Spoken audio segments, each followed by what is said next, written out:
দুপুর বন্ধুরা, আজকে আমরা বানাবো ছোট আলু দিয়ে ক্যাপসিকাম দিয়ে দম। তো এটা কিভাবে বানাবো, এটা বানাতে তেমন কিছুই মশলা লাগবে না, তাই জন্য আমরা একটু মশলা বানিয়ে নিই। একটু কাঁচা লঙ্কা, দুটো টমেটো, একটু কিশমিশ, কাজু আর অল্প সাদা জিরে দিয়ে ভালোভাবে পেস্ট করে নেব।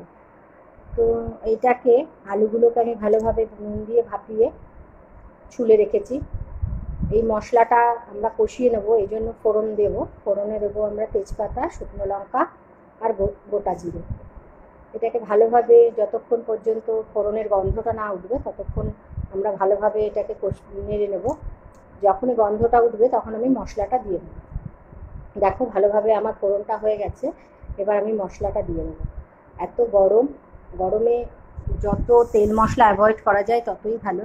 আলুটা সেদ্ধ করে নেওয়ার জন্য এটায় তেল খুবই কম লাগবে, খুব একটা তেল লাগবেও না। মশলাও ঘরের যা মশলাপাতি আছে তাই দিয়েই হয়ে যাবে, এমন কিছু মশলাও দিতে হয় না, খেতেও খুব সুন্দর হয়। নুন হলুদটা দিয়ে দিলাম, দিয়ে এবার ভালোভাবে মশলাটাকে কষিয়ে নেবো যতক্ষণ পর্যন্ত এর তেল না ছাড়ে। তেল ছাড়লেই আমি আলুগুলোকে দিয়ে দেবো। এটা তোমরা একবার বানিয়ে খেয়ে দেখবে, খেতে খুব সুন্দর হয়। একটু মিষ্টি দিয়ে দিলাম, আগেই বলেছি নুন মিষ্টি ঝাল যদি তরকারিতে ভালো থাকে তরকারির স্বাদ এমনিই সুন্দর হয়। তো এবার আমি একটু ক্যাপসিকাম দিয়ে দিলাম। ক্যাপসিকামটা দেওয়ার জন্য আলুর দমের গন্ধটা খুব সুন্দর হবে। এটা তুমি রুটি, লুচি, ভাত সব কিছুর সাথেই খেতে পারবে, খেতে খুব সুন্দর লাগে। আর এটা সম্পূর্ণ নিরামিষ, এটাই তুমি নিরামিষের দিনেও বানিয়ে খেতে পারবে।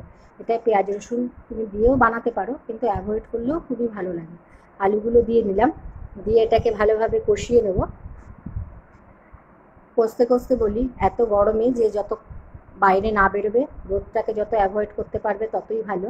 এই গরমে সুস্থ থাকবে, গরমটাকে আর পর্যাপ্ত পরিমাণে জল খাবে, তাহলেই শরীরটাকে আমরা সুস্থ রাখতে পারবো। তো আলুটাকে দেখো, এই যে আমার আলুটা কষানো হয়েই গেছে।